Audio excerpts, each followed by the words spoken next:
Text StopRex.org. A message brought to you by the National Highway Traffic Safety Administration, Project Yellow Light, Noise, and the Ad Council. From the Mark Spain Real Estate Studios, your home for Titans and Falls football. 104.5 The Zone. WGFX Gallatin, Nashville. A Cumulus station.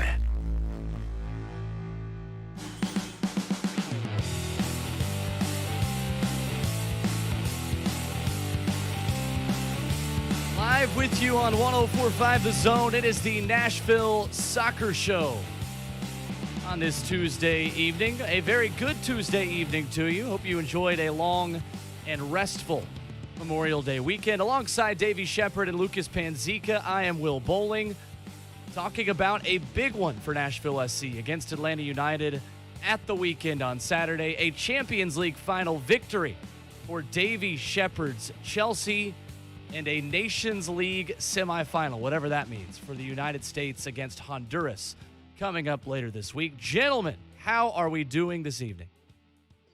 Doing good, buddy. Good to be here in celebratory fashion for Chelsea and for Nashville SC as well. That's a really, really good result on the road. And so, listen, a lot of fun stuff to talk about today. Lucas, how are you doing, man? Good. A lot to get into. Davey, was just chatting with you. An episode of Eurovision coming out on Speedway Soccer. But for now, look, this was deja vu again, right? The 2-2 that we've seen over and over and over again this season. Champions League final is in the books. And, yeah, we'll explain the Nations League semifinal coming up, which Will and I were sitting in the green room earlier today just kind of looking at each other like, okay, what the hell is the Nations League? Because it's one of those things that I've just pushed off and just understanding what it is. So we'll get into that, but let's have some fun. If we don't know what it is, who does? Jonathan Slate. Okay. I was going to say on three. Because that's literally who Lucas and I texted earlier of, like, hey, what is this? Does this decide Confederations Cup now? The answer is no. Yeah, my question was just, what do you get for winning it? And the answer is basically nothing. But it's an international competition, a chance to see the U.S. men's national team, and it'll happen this Thursday. My understanding, and correct me if I'm wrong, was that it was just a way to add some sort of stakes instead of just having friendlies after friendly after friendly. Is that correct? That's fine. Throw a trophy in there. It seems to be not as meaningful as the European Nations League was. That's my biggest takeaway. I don't know. I really don't have a clue. In Europe, it was great. It was what, last summer? No, it was supposed to be last summer. No, I think it was supposed to finish the same weekend, and they've pushed it to the end of the summer now, yes. It was in international breaks is what it was. Correct, yeah. Who even won it? It's the same. Portugal did, but it's the same thing where it just replaces all the friendlies. That's all. That's straight up all it is. But priority, obviously, we'll talk NSC. What a result this weekend. It's a pretty good one. Down by 2 with 10 minutes left in front of the biggest audience to watch a soccer match this past weekend. Almost 41,000 in Mercedes-Benz Stadium to see Nashville SC get something out of literally absolutely nothing in the last 10 minutes of this game. Nashville SC outshoots Atlanta is maybe the headline of this match for me, of this performance outside of Hani Mukhtar's individual performance, grabbing 2 goals in 3 minutes in the 80th and the 83rd to pick up a crucial point. Guys, I think our reaction out of this one was the exact same, right? That there's been a lot of draws that have felt like losses this season for Nashville SC. This one feels like the exact opposite. It feels like a win. Yeah, absolutely. The other way to say that is sometimes draw feels like 2 points dropped. Sometimes it feels like 1 point gained. This is one of those ones that felt like 1 point gained, in my opinion. Really, really good performance in the second half. Look, you can talk about mistakes, and we'll get there in a minute. The facts are this team has conceded 6 goals. They've come from 3 games, and at least 3 of them have come from what I would deem as individual errors, right? A series of individual errors.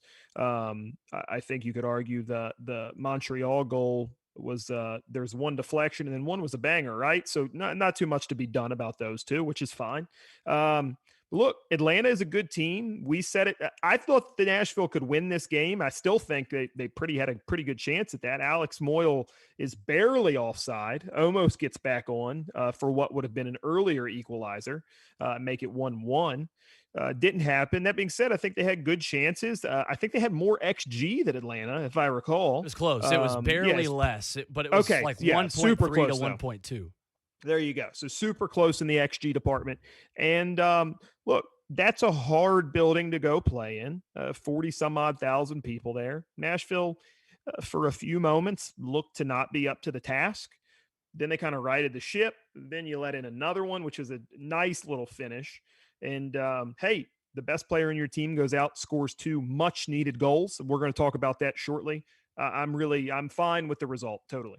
I do wonder how much that environment contributed to the rough start. And it's not that we haven't seen a rough start from Nashville this season, but we pointed out on Speedway Soccer last Thursday, Davey, this team hasn't played in front of a hostile crowd since Portland, over a year ago. So I do wonder if that factored in. But look, as much as we criticize, which we have, and rightfully so, about this team's inability to finish or create chances in low-scoring games, you have to give as much praise to the fact that they just refuse to lose. That's been the case all season. They're one of 2 unbeaten teams now in MLS. 2 wins, 5 draws. You'd like to have a couple more wins, a couple more times of getting 3 points. Still 7th on the Eastern Conference table. But there has to be something to be said for the fact that this team does not refuse to lose. I think that is a credit to Gary Smith as much as we have talked about the troubles in creating and finishing chances. Yeah. And I can't remember if it was this show or Speedway last week, but I said it. Hey, listen, if there's one thing you can say about the schedule this far in, it is the fact that they should not have lost any of the games. And here we are through 7 weeks. One of the best opponents they've played, that still remains true. They haven't lost. So could they have used more wins, like you said, Lucas? Absolutely. But that being said, only one other team hasn't lost. I think we're sitting on 11 points, which is good for 4th through 7th. So not too much to complain about if you're an Everyone In fan. You can interact with the show live with us tonight on 104.5 The Zone TV, live on Facebook Live, Periscope, Twitch, and the 104.5 The Zone YouTube channel as well. Matthew is hanging out in the chat on Facebook Live tonight on the 104.5 The Zone Facebook page and asks, what do y'all think about Ancelotti to Real Madrid? Matthew, we will certainly get to that. I have some Everton friends who are very upset about this move by Carlo Ancelotti heading back to Real Madrid. Lots of European discussion coming up later tonight on the show in the final segment, where I will just give Davey Shepard the microphone probably for at least 2 minutes. But also, Matthew, tons of that on an episode of Eurovision coming out tomorrow that Lucas and I recorded just a few minutes ago, so be sure to download that as well. Wonderful plug by you. 7th place and undefeated. It's kind of weird. Seattle is the only other undefeated team remaining in Major League Soccer at this point after Orlando City's loss to Nashville's next opponent, the New York Red Bulls, who Nashville will see in the Big Apple following an international break. Let's start with the first half performance, though, guys, in Atlanta. I turned to Davey. We were watching it at Fat Bottom Brewery again out in the Nations, and if you haven't hung out with us yet, it was great to see a lot of you again. And hope that we will certainly be doing that soon for lots of away days over the course of this season. But I turned to Davey and said, look, as good as Dave Romney has been this season, he was due for a mistake like that. Nashville's back line as a whole was due for a mistake. It comes really early in this match, 6th minute. Give respect to Miles Robinson, the center back for Atlanta United, who played a really good ball over the top. It's a good run by Marcelinho Moreno to beat Joe Willis, who I thought could have probably done better. I don't think it's a miss from Joe Willis's perspective, but I think it's probably a save that he would want back. Nashville's been so good defensively, not just this year, but in its expansion season as well. They were due for a mistake like this, but the frustrating aspect of this to me, guys, is that you're, again, a defensive mistake away from a complete performance where you probably take away 3 points, possibly without this defensive mistake. As frustrating as that is, though, it's just the law of averages over the course of 34 games. Yeah, I think you're right. Shout out John Freeman, a little bit of commentator's curse there. He had some very friendly Dave Romney stats last week on Twitter that didn't quite pan out through the end of the week. But hey, like you said, that was bound to happen. I'll say this though, I thought Willis got wrong-footed as well behind him, and there's always an opportunity. One guy, how many guys have we seen Dave Romney bail out after they've made a mistake and he kind of makes the recovery? It just wasn't what happened the other day. It's just a bad goal to concede. And so, Lucas, I think you had some Walker Zimmerman audio on that exact topic, right? That was kind of just, hey, this isn't kind of the goal we want to concede. Yeah, he was asked about it, just the type of goals that they've conceded all year. And it's the first time that we can fairly give harsh criticism of this back line. And so 7 games in, that's not a terrible thing. It's just it can't happen at the same time, right? Nashville's had some fantastic defensive performances where they're just so tough to break down, mistake-free, where they can't finish that chance in the final third. And then they've had games where they've been sloppy on that end, early against Cincinnati and then early against Atlanta, and they have generated chances and put 2 goals in the back of the net. But, yeah, this is Walker Zimmerman, a short little blurb after the game on Saturday. Yeah, I mean, we definitely take a lot of pride in that, and goals against for sure. We talk about it a lot. But look, if you're going to get the reality from either goal tonight, and I know that we're not going to be happy with the types of goals that we allowed. So it definitely is frustrating, but again, super proud of the group for showing some fight and getting us a point out of here. So the good news coming out of what Walker Zimmerman said and what Nashville SC did in the 6th minute, that goal didn't completely change the rhythm and the pace of the game. Nashville had some chances. They nearly had an equalizer that Davey mentioned on a little header, a really nice idea from Alex Muil, where he is just a bit offsides. Yonder Cadiz has a chance. He scores it, but it comes back. And then Atlanta starts really brightly in the second half once again. Eric Lopez got across the goal to finish past Joe Willis, who this time had no chance. And in front of 41,000 people, Nashville SC appeared to be done. And this is where the conversation comes in of this could be the best performance of the season. Now, in the last 10 minutes, it's certainly probably the best 10 minutes that Nashville had, courtesy of Hani Mukhtar. And they could have had a winner through Dominic Badji if he finishes another breakaway that a goalie is saving and stopping him from scoring in a Nashville shirt. But the encouraging thing was both of those goals, I thought Nashville responded really well. And in the grand scheme of things, that's one of the things that's going to matter the most as this team continues playing on. And let's face it, continues getting down 1 and 2 goals. Yeah, I mean, I don't know what it is about being down 2-0 that makes the offense come alive with this club, but it's certainly when they have looked the best all year long. And, hey, you got to get the results one way or the other, right? So you can't be too frustrated about it because if it wasn't for going down 2-0 and scoring 2 goals 3 times, this team would be, they'd be on 8 points instead of 11, and they'd look a lot more rough on the schedule than it should look right now with losses to Cincinnati, Montreal, and Atlanta. So, hey, look, you got to just eke out results every now and then. They managed to do that the other day, and Hani Mukhtar earned them and earned some praise a lot when there's been questions asked of him lately. So the chance creation, the offensive movement, Gary Smith commented on that, commented on how this team played. Thought it was interesting what he had to say. Take a listen. Well, I mean, while I'm on the line, it's one of frustration and disappointment, of course. I just felt as though, they'd been able to affect their plan slightly better than us with the ball. I never ever feel that we won't find a way at some point to make life difficult and maybe, get that goal that really turns the mentality, the belief and the momentum our way a little bit. But, it's tough to see where 2 goals were going to come from up until the point that Hani scored. And you keep hoping and you're trying to urge the players on. I thought the guys that came on not only added some energy and injected a little bit of an incisive look about the group. But when you look at Dominic Badji, he turns his ankle badly. The character that he's shown to hobble that half out was really, really important to us. We needed that extra body out there. It enabled me to do 1 or 2 other things to see the game out. But that is what rivalry games dish up. You often walk into a match thinking, okay, this could well be the path we travel and the journey we take. And by the end of it, it looks nothing like the one you had in your mind. And that's certainly how the day unfolded. So interesting there, I think, when he talks about we didn't do anything to indicate that we could come back from down 2-0 until Hani scored that goal.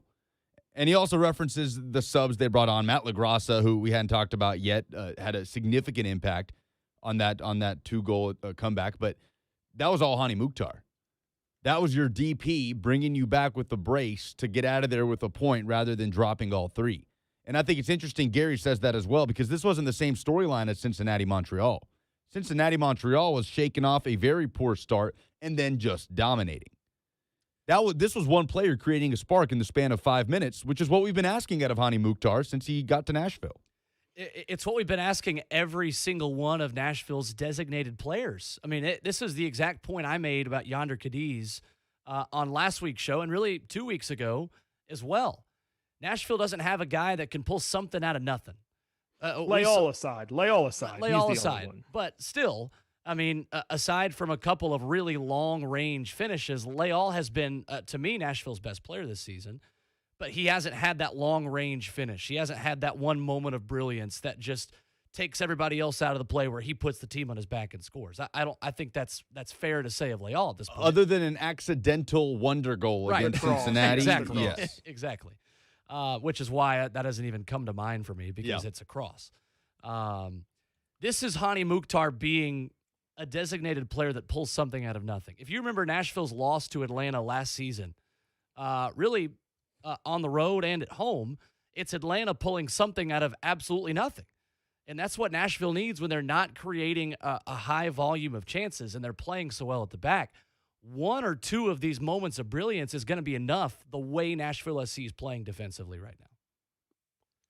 Yeah, I mean, I think you're spot on. And look, I think Hani answered the bell in a way that the team needed him to do it. It was not just about this result for me, not just about the result in this game. It's about just over the course of the season, the DPs have to be, it's such a cliche, but the guys who make the most money have to be the best players. That's the way that it works. And Hani was one of the best players the other day, probably the best, made the team of the week. So credit to him, man. And we need to see more of it. Like, it's got to be consistent. And he got to that point last year where the performances were coming and coming and coming game after game after game.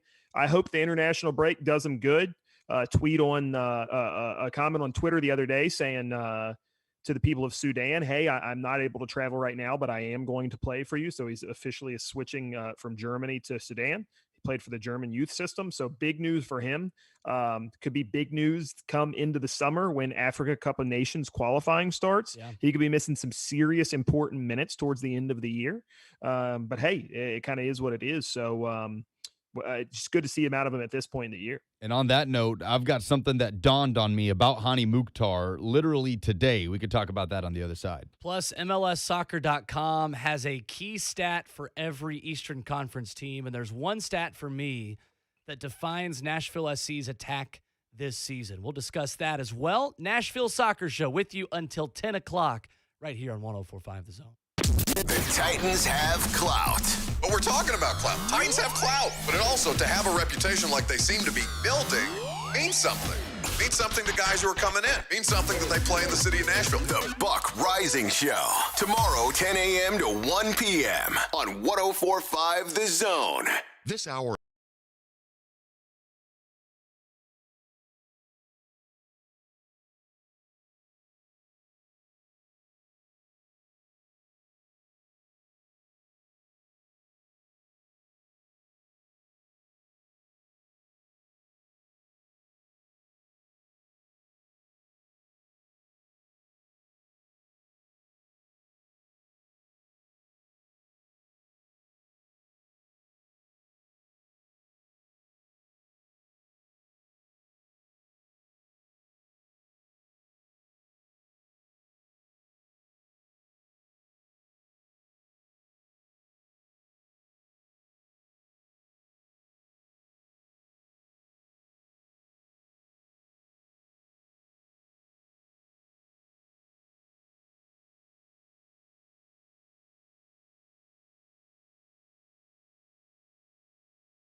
1045 The Zone. We are talking to you live tonight until 10. Davey Shepard and Lucas Panzica, along with me, Will Bowling. A couple of comments here, including some Lucas Panzica love, which we are always for. Always for. Nikolai Jokic fan account on Twitter says, Lucas Panzica is my hero. Lucas, I didn't know you had a burner. Are you tweeting? How nice. I'm sorry. And then he responds a couple minutes later and says, Hani Mukhtar is also my hero. You're in good company. You're in company with a man that you have high praise for coming into this week. And maybe it's not as much high praise for him. It's context on where he stands along with everyone else that's wearing a gold shirt, or in this case, a light blue and orange shirt in Atlanta. Yeah, and full disclosure, I called Ben Wright before the show here, just going over some of these numbers, trying to remember some of his goals from last season, because I remembered most of them. There's the ones that stick out, the free kick against Houston and the penalty against Miami in the playoffs, but it kind of dawned on me, and maybe this is my fault that I didn't think of this until Saturday's game, but how many times have we had this discussion, whether it's here or on Speedway Soccer, who's the best finisher on this team? Is it Yonder Cadiz? Is it Daniel Rios, who's hurt right now? It's Hani Mukhtar. That kind of dawned on me after looking back at the game from Saturday, a guy who led last year in goals, obviously with 5 and 3 assists. Didn't find the score sheet. You couldn't say this about Hani until September. That was his first goal in a Nashville jersey against Atlanta. A cool, collected finish, curled past Guzan in the box when he was surrounded by defenders. His performance against Houston, which we all remember well, a gorgeous goal, tapping the ball around a defender with a nice finish into the side netting, and then the banger of a free kick. Right. Header against Orlando in the 88th minute, regular season finale. Penalty against Miami. Those are his 5 goals last season. This season, pouncing on a loose ball against Montreal, a cool finish. Weak-footed finish past Brad Guzan that we saw in the first goal for Nashville Saturday. And then again, similarly, he actually compared it to his goal against Montreal, pouncing around a ball that pinballs around in the box and just calmly pushing it into the side netting. 3 goals this season on 1.58 XG. For comparison, Yonder Cadiz has 2 goals on 2.85 XG. It just kind of hit me that Hani Mukhtar is the one guy, I think, on this team that you can count on to finish that chance when a loose ball falls to him in the box, and instead of, like Lovitz did against Miami, skying it over the bar or putting it right on Brad Guzan, a calm, cool, collected finish that nestles into the side netting that there's never any doubt about. Nobody has the variety of goals scored in the last season and a half for Nashville than Hani Mukhtar, with the finish in the box, with the free kick, a header, a penalty. Hani Mukhtar is this team's best creator and finisher, and I don't want to see a Nashville lineup with a healthy Hani Mukhtar starting on the bench. So that just kind of hit me on Saturday because I feel like it's a discussion that we continue to have, that we continue to search for, and it's been right there in front of us the whole time. The guy with 8 goals leading Nashville since it began MLS, the highest paid player on the team, is this team's best finisher, and we saw it Saturday. Yeah, it's exactly right. Tell me if I'm wrong. When Badji came back on, did they shift towards 4-4-2 with Sapong and him both on? It did, correct? Yes. It did. So I guess that's the question, right? Is what is the starting? Because that now we're back to 4-4-2, which we've gotten 2 wins with. The 2 wins have been out of the 4-4-2 formation. But where does Hani go if it's a 4-4-2 and we're starting him? Does he go wide in place of Moyle? And we know Gary doesn't like taking Moyle off. We know he doesn't take. I mean, what about playing up top next to the striker, like off of Sapong or off of Cadiz? See, I think Hani Mukhtar is an attacking midfield player, and you have a diamond, and you are having him in between the 2 strikers, and the strikers aren't getting wide enough. Think back to these 2 goals. It's CJ Sapong getting wide on the second goal that ties it, and on the first goal, it's Dan Lovitz providing the width. Matt LaGrassa plays a perfect ball in between the lines, finds Hani Mukhtar in the middle of the field with space. I think the strikers for Nashville SC are too close together.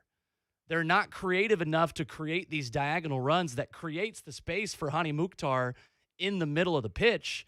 And I think once you saw CJ Sapong make that diagonal run, Dominic Badji on his goal or would-be goal that could have won the game for Nashville SC, it's a diagonal run through the lines. That's what I'm not seeing enough of from Nashville SC. Daniel Rios is the guy that's probably the best suited to make those kinds of runs out of all the strikers that Nashville SC has. He hasn't been there.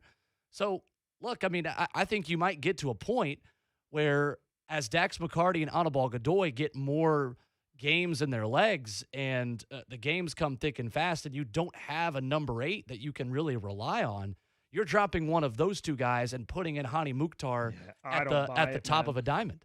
I don't buy it. I don't see Gary ever going to not a double pivot. He'll go to a Nunga or he'll go to a defender in central midfield before he goes to a 10 as an 8. I just don't see it happening, man. With the guy's Muil, identity is just a strong spine. With Muil, I think it makes sense because what other box-to-box winger can you think of in Major League Soccer that could play back and almost be a double pivot without the ball and cut inside? I think Gary considers Dax McCarty and Anibal Godoy too critical to what this team does to get away from the double pivot. I agree, but I mean, look, how many minutes can the guys play when you don't have a number 8 on this team? I think we'll know when one gets injured. Exactly. I think he's just going to play them until they do, man. It's going to be – well, Anunga will be back healthy, and then Anunga will start. That's what I'm saying. He's going to start a 6 before he starts a 10 there. No questions asked. I agree with that. So, yeah, I just – that's what it's going to be. So, to me, right now what I'm saying is we know he likes 4-4-2, and we know 4-4-2 has worked. And if 4-4-2 is where the wins are coming from, then I feel like you've got to explore it.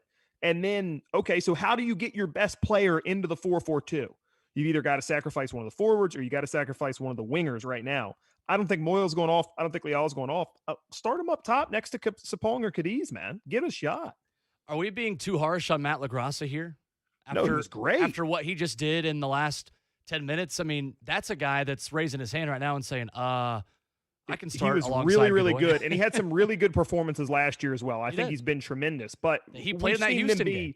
15, 20 minutes is what we've seen excelling out of LaGrassa, and I think the guy's been awesome. I tweeted it out the other day. Him and Hawkinson both have just put in monster minutes to get a huge result on the road, and we haven't seen Gary start him yet. So of course it could be that he thinks LaGrassa has earned the trust. But until we do see that, I think he'll still just be that sub who comes in to maybe see something off for a different change of pace. But there is nobody to credit more for stealing a point away other than Hani Mukhtar in that game than Matt LaGrassa. Absolutely. But it's interesting, Davey, what you say about playing Hani up top with two strikers.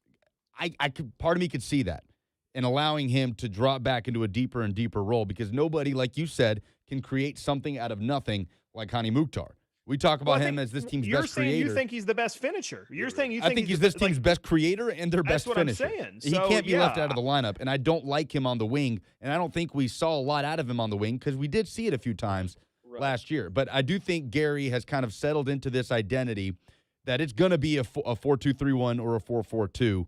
I have a hard time seeing any real departures from that maybe you could shift mid-game, but I do think McCarty and Godoy are too critical to what this team wants to do to get away from it. But all I know is, this is speculation, but all I know is Hani Mukhtar needs to be involved, and I want him to be involved in the middle of the pitch, between the midfield and the strikers, because when he needs to create something out of nothing, we saw him do that Saturday. I agree with you that he's that pivot is too important to drop. That's the only way for me that you keep those guys from being dead at the end of the season with no depth. But you know why I think Gary disagrees with you is because Derek Jones isn't on this team anymore. That's true. Derek Jones was an 8 that Gary played as a 10. He's the exact type of guy we're talking about. And Gary thought, hey, I don't need this guy in the plans for this year. I need a 6. I need an Anunga, but I don't need a Derek Jones. And look, Koze just made the bench for the first time. Yeah. Your rookie out of the University of Virginia is on the bench for the first time, a guy that Nashville SC, by all accounts, has on a multi-year deal that they really like. So, look, maybe I don't think you can count on a rookie to solve a lot of your depth issues like Alistair Johnston did last year. Alistair Johnston's a unicorn. I mean, that guy has been rock solid for Nashville SC at a very bargain price, just straight upon coming into the league. You can't count on getting that out of every single rookie. But if Koze can come in and be a good depth piece that gives you some more versatility at number 8, then absolutely you keep the same shape and you roll with it. I do think this team needs more of that because I think this team has too many players that can do one thing well but not do the thing that complements that, if that makes sense. Like Don Badji is a guy with great straight line speed that can get in behind better than any other striker on this roster. He can't finish. We've seen that over and over and over again. And shout out to Don Baji too. Looked like he picked up some soft tissue there, some sort of stretch or pull maybe. He grinded it out. Best for him. Don't want to see anybody injured, and it limits the options right now. Rio's still coming back from injury. His minutes are going to be limited as he starts. 2 more weeks of a break here. Hopefully the Baji thing is nothing seriously. We don't see him on the injury report, but if we don't, Dunladi hasn't been around. Rios hasn't been around yet. I think it makes the idea that maybe we see Hani further up possible. Abu Dunladi is a name I've not even thought of in months.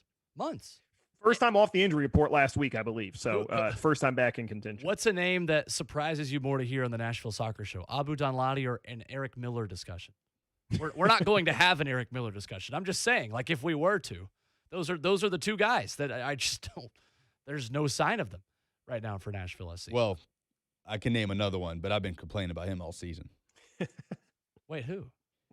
I think we got to see Rodrigo Pinheiro when we come back from the international break. This is your Isaiah Wilson. This is right now.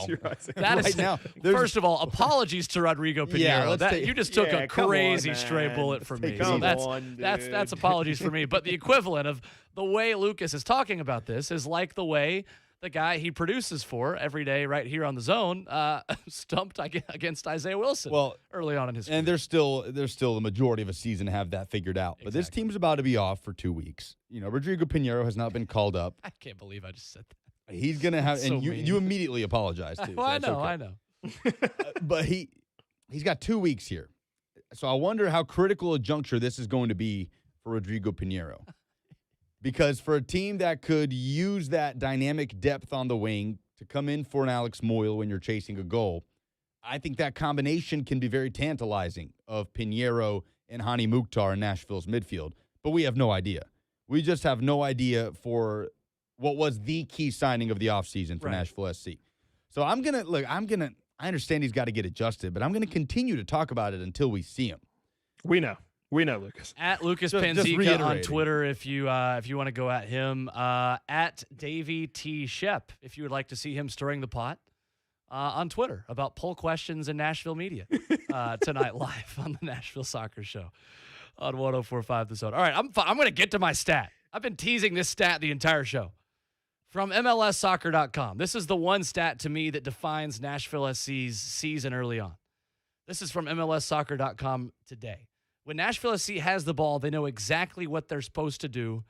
Cross it into any able-bodied attacker on frame. I think we've mentioned before the question, does Nashville SC rely too much on crossing? Gary Smith's team is averaging 19.73 crosses per 90 minutes in the 2021 season. That leads Major League Soccer.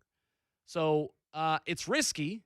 But you could argue that Nashville SC and CJ Sapong and Yonder Cadiz have the strikers that would allow you to run this kind of style. They have the wingers that have given some pretty good service. Randall Ayal, I think about his cross to Yonder Cadiz against Montreal as the prime example of that good service. CJ Sapong had good service for the equalizer to Matt LaGrassa, who then pinged it off of a defender straight to Hani Mukhtar for the equalizer on Saturday afternoon.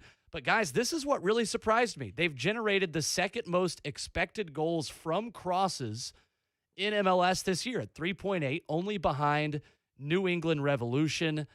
Guys, I'm talking myself into keeping Yonder Cadiz. This is happening live today. As we look at each other, I look at Davey on my computer screen, and I look at the camera, which represents Lucas Panzica, who is right above the plexiglass that's for some reason still in the studio. I'm talking myself into Yonder Cadiz being a fit, because if Nashville SC continues to cross decently well, he's the perfect guy to have in the middle for this team. Look, I'm a Cadiz guy. I've been a Cadiz guy since day one. Welcome. Everybody, I tweeted out the other day, he gets the call up for Venezuela. Like, the haters are back in their hole. Nobody has anything to say on Twitter after I tweet that out, but that's fine. Look, the guy I think is a pretty good player. I don't think we've seen the best. I would like to see more from him as well. You're right. If the team is going to continue to cross at this rate, a big guy like that I think makes sense. Now, I think the counter to that argument, Will, as a Cadiz guy, is, hey, we've got to see more creation through the middle. We're switching places. We've got to see more than just a cross and a prayer. Before our eyes. This is crazy. Well, I actually have a question for you guys, because I had to do some digging to look back at some of Hani's stuff last year. Cadiz, 4 goals, if I'm not mistaken, in his time in Nashville. 2 this year, 2 last year. Correct me if I'm wrong. Has he scored a header for this team? Yes. Yeah, Orlando. Orlando. Orlando. That's right. The game winner against Orlando. The same game that Hani Mukhtar scored the header to pull it level. Correct. Was Montreal not a header too? This past year, the Randall Leal cross for the first goal, like 55th minute. It was. It was the I Randall can't Leal remember. cross. No, it definitely was. Right? Okay. I believe it. You said it very I confidently. think so. He did, yeah. Second guessing Say anything myself, quickly though. and confidently, I'll No, buy into it definitely so. was because Davey was in the airport to go on his you're trip. right. He was not there, and I had texted him, horrible miss from Yonder Cadiz. And then early on in the second half, I said, never mind. Because he scored a header inside the 6-yard box, even though he'd missed a couple of them. Well, he should be Nashville's most dangerous aerial threat. Should be, Walker right. Zimmerman should be in that discussion as well. But Yonder Cadiz, as your number 9, should be taking probably more advantage of that stat wheel. We've seen him place a couple of headers right on goal, Yeah. a couple of headers wide, and you want to see a bigger sample size. But that is a very interesting stat because I feel like we have come on here and talked about that as a weakness, the delivery from the wings and on set pieces. But it feels like it's bad some games, and it's good. When it's really good, it's really good. When it's really bad, it's really bad. So, that's something to monitor, I think, as we move on throughout the season and see how that stat kind of balances out and if Nashville can take advantage of it. Right, and does that regress back to the mean of can Nashville sustain crossing the ball that efficiently?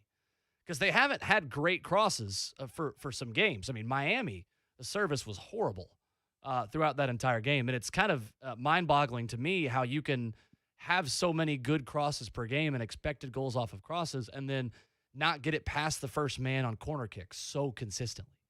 I don't know how this is still an issue that we're talking about, but regardless. To wrap a bow on the Atlanta conversation, though, guys, I think a draw is the right result. I think Nashville's a better team than Atlanta right now, which is kind of wild to say. I mean, they've never finished behind Atlanta in their club's history, so I guess it makes sense, but I thought Nashville SC can really feel confident about the way it played in that kind of environment because, as you said, Lucas, we can't discount the fact that they've not played in front of that many people since their home opener, and they've never played in front of that many people Or on the the road game against Portland. Yeah. No, I know, but okay, I see mean what you're just saying. 41,000. The only Yeah. game they've had a higher attendance was their first game ever, which, of course, is against Atlanta as well. Yeah, But also this had was a their decent amount biggest. of Atlanta fans there. Exactly. Yeah. Those two things are related.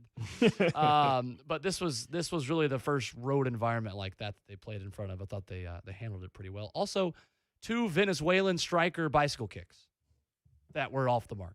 What's Yonder Cadiz doing? I'm gonna pivot back to being a Yonder Cadiz hater. Why in the world is he trying a bicycle kick there?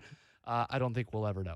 All right, other MLS news to get to real quick as we start to segue a little bit into some U.S. soccer conversation. I love the fact that we get to have U.S. soccer conversation now.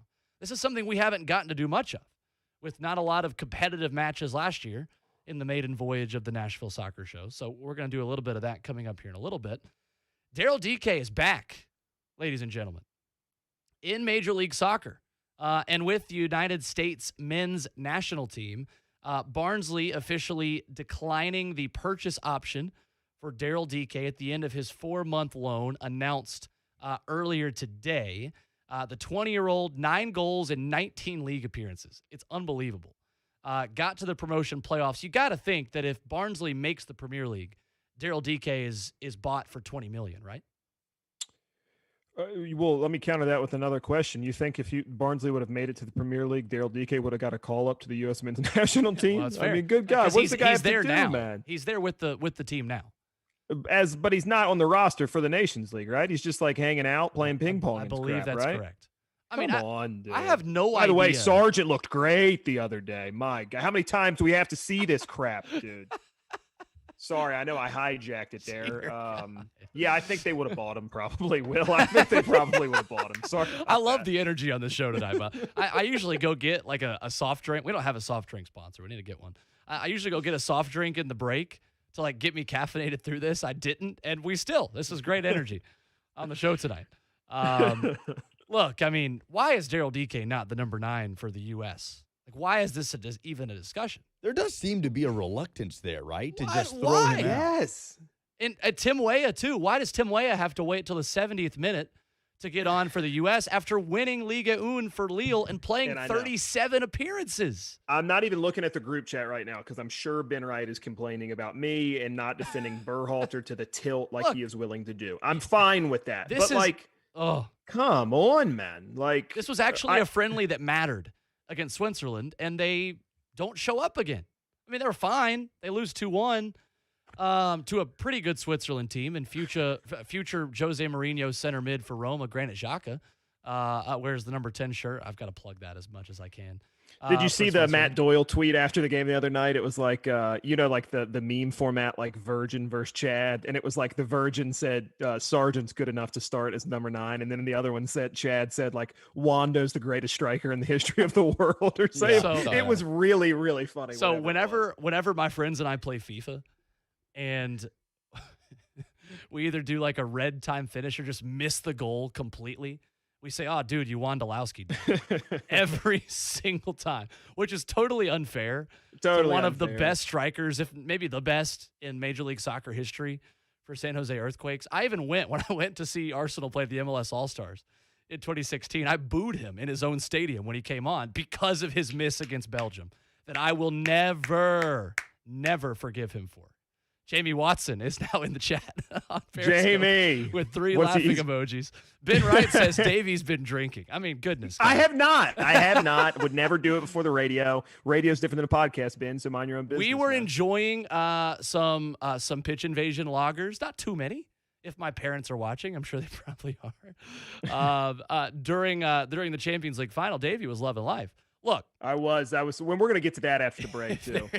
If there's one person in this world in soccer, in sports that I irrationally hate way too much, I apologize if Chris Wondolowski is out there watching because I am way too unfair to you. But that goal, the lack thereof goal against Belgium, I will never forget. That's the biggest moment of his career. The man scored more goals than anybody in this league's history, but that's the biggest moment of his career. I was listening to a Matt Doyle thing, actually, and it kind of flipped me on that because, look, I think the idea that that is what he is known for is just so unfair because it's like the guy's like the ultimate, like it's like almost like how Tony Romo's known for choking in the playoffs when it's like, hey, this guy's like drafted in the 6th round and became the quarterback of the biggest franchise in the league and like put up Hall of Fame numbers while having a terrible team surrounding him. It's not fair, but unfortunately, like it is what it is. It's what the average American person remembers. We can talk about his numbers for the U.S. men's national team and how many he racked up against the Jamaicas and Honduras and El Salvador. I don't care if you score against the Faroe Islands. Right. Score against Belgium at a World Cup. But all right, let's nobody else other than Julian Green scored against Belgium, right? Wasn't he the only one who scored in that game? That's true. On a miss hit for the ages. Right. Come on. Jamie follows up on Twitter. Love having Jamie Watts hanging out in the Periscope chat. Jamie says, Wando is the man. Love that guy. Look, I'd ask for his autograph if I could. Like when I was a kid at the time when he missed it. Like I'm sure he was a great guy. You're that guy, Will? You're going to boo him and ask for his autograph? Well, when I was a kid during that World Cup. He is absolutely that guy. He is absolutely that guy. I don't care about autographs now. I work in this business. Chris on Twitter says Davey should always be drinking. Ben Wright has chimed drinking. 104.5 The Zone. I might have seen a Corona in your hand earlier. Oh, hey. Ben on Twitter says, Ben Wright says, your Wando hate is absolutely ridiculous. Look, I don't care if it's ridiculous. It's true. We're off the rails here. No, this is when it's my fault. It's my fault. Jamie chimes in again, says, great show as always, fellas. Jamie, we appreciate you, Jamie. Jamie, you can come on and roast us here very soon. Yes. We promise you that. Okay? Last thing I'm going to say about the USA-Belgium World Cup loss. The thing I will never forget about that game, as much as the Wondolowski miss, I will never forget, and my buddies and I joke about this still too, Tim Howard goes over. This was when Tim Howard and Romelu Lukaku were still Everton teammates. Of course, Lukaku comes on, just runs ragged through the U.S. defense, including Matt Beasler, who I was in an Austin shirt last week, but his soul was snatched for a couple weeks there by Romelu Lukaku. And they do the interview, and Tim Howard starts like breaking out nicknames. He's like, oh yeah, Big Rom really just killed us. Like Big Rom came on and it crushed us. I was like, Tim, buddy, I don't know if we're on nickname basis with the guy that just knocked us out of the World Cup in extra time. What are we doing? Tim Howard's the only U.S. men's national team player in history that will ever refer to Lukaku as Big Rom. Every time I see a Romelu Lukaku goal now, And rumors are he's going back to Chelsea, which is kind of You're wild. going to see a lot of them next year. I Big guarantee season. I was you like, that oh, much. Big Rom, baby. There he is. We can just All skip right, the well, break and let's go get right this- into Chelsea if you guys want to. It's up to you. Let's get this show back on the rails. Let's take a break. We're going to talk about Fat Bottom. We're going to talk about Chelsea, unfortunately, when we come back. Nashville Soccer Show, 104.5 The Zone. The best Titans coverage can be found on your smartphone. Comeback foiled. Titans 4-2. Download the 104.5 The Zone app. Your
It has quickly devolved into the Chris Wondolowski hate hour on 104.5 The Zone. Probably a great guy. I'm apparently not a great guy for thinking he shouldn't kick a ball into what country was that World Cup in? Was that Brazil. We're kicking a ball into Yes, Uruguay. Brazil. I was on my honeymoon at a sports bar on a cruise, Hard and flex it by was kind you. of miserable Congrats finish on to the game there. Congrats on the marriage, Davey. Appreciate that. Gab was thrilled to be spending 3 hours watching the USA lose in the middle of our honeymoon. I'm So sure. Yeah, that's my future. I'm sure. Ben Wright says, no, apparently there will. I don't know what that means. I said it's apparently become the Chris Wondolowski hate hour. Oh, apparently. There you go. Gotcha. All right, let's get to the I'm gonna good stuff here. Come on. Here we Let's go. get to the real topic. Davey Shepard, you have the floor. Chelsea is the champions of Europe. Go ahead. Yeah, no, That's a great that's segue really it. by me. That's really it. It's look, I How said did this the other happen? day. Like, I don't, like, If what's- Chelsea would have lost this game, it would have been really like a string of 3 years in a row, no major trophy. Me and Lucas talked about this a little bit earlier. It really just totally changes the outlook of where this team can head. And I think there may be a few signings away from being like an actual relevant team. And I think that's where Chelsea fans have the bar. Like winning a knockout tournament, we saw what Chelsea did in 2012. That's one of the worst Chelsea teams of the last 25 years. Yeah. Was the 2012 team that won the Champions League. But that isn't what this team is. This team is pretty good and started to figure it out there. And I think could go on to be very, very good in the near future with the right signings. And, a guy like Lukaku, who we just talked about, Big Rom, he would help that, I think. I'm so glad I'm making this a thing again. Made me so irrationally mad when I heard it back. What was that? 2012? No, 14. 14. Thank you. 14. Yeah, 14. Yeah, I'm bad with years. I mean, it's impressive. Like Manchester City is reaching Atlanta levels of cursed, which is the perfect week for us to say that after Atlanta just gave up 2 goals in 3 minutes for Nashville SC to tie them at the weekend. It's incredible. I mean, you thought the stars were perfectly aligned for Aguero to come on and get his final send-off before he goes to Barcelona. Kevin De Bruyne, who I think is the best player in the Premier League. I mean, he comes on and, if I don't think it's a different game if he stays on the pitch, though, is the thing. Like, N'Golo Kante is the N'Golo Kante we knew from the last World Cup. Like, it's incredible what Tuchel has done to unlock him, and that's why Chelsea is the champions for me at this point. It was a Tuchel masterclass. It was. And a combination Absolutely. of that and kind of what Pep tried to do, which we talked about, again, episode of Eurovision coming out in the morning. And we had John Sloop with us, Davey, and Sloop thought it was because of Chelsea's recent run of results against Man City, and I totally get that. Chelsea had won each of the last 2 games against City. They were the better team in each of those 2 games. So I understand that psychologically playing into how Pep set up his team sheet. Just the way it played out, it's just interesting. That Chelsea-Man City dynamic all season has been so fascinating, and the better team won. The deserved team won the Champions League on Saturday. This is either going to do one of 2 things. It's either going to make Pep Guardiola accelerate his exit to somewhere else, whether that's Barcelona, wherever that is. It's either going to accelerate it or it's going to make him even more stubborn to hunker down where he is until he wins a Champions League. Well, it's just crazy. The announcer said it before the match. 10 years now since Pep's won a Champions League. And that was the 2011 over United. That was the day I was, weirdly, I just remember at the Indy 500. Another great event. That was this last Another weekend. great flex by you here. Wow, this is Yeah, great. well, one time I went. It was a blast. Great. I had said this on Twitter. Everyone should go once. Go to the Indy 500. It is awesome. You will love it. But yeah, no. So at 10 years is a long time for a guy that good to have managed teams as good as his Bayern teams and as good as these City teams have been to not win the big one. And he's measured by that trophy and that trophy alone. Don't get it twisted. So it's like he's got to go out there and do it, and hasn't done it yet. Hey, look, we said we'd touch on it earlier. We haven't yet. Yes. I love Carlo back to Madrid. I think it's great. I think he's one of the best managers in the world.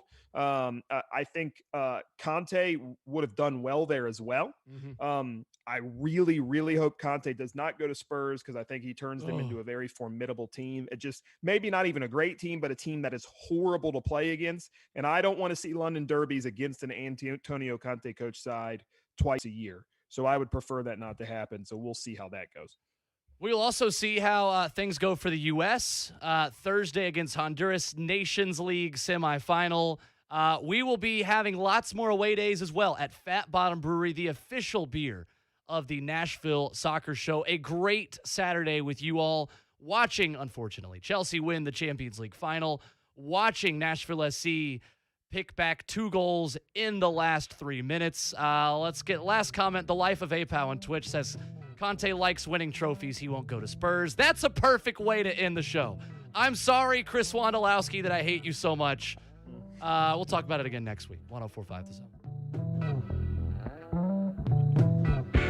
Mix a little Good sports episode, analysis, pop culture, and great interviews, and you've got the Rich Eisen Show podcast. Kurt Warner here. Kurt, another guy who doesn't leap off the page with a physical skill set either is Tom Brady, right? And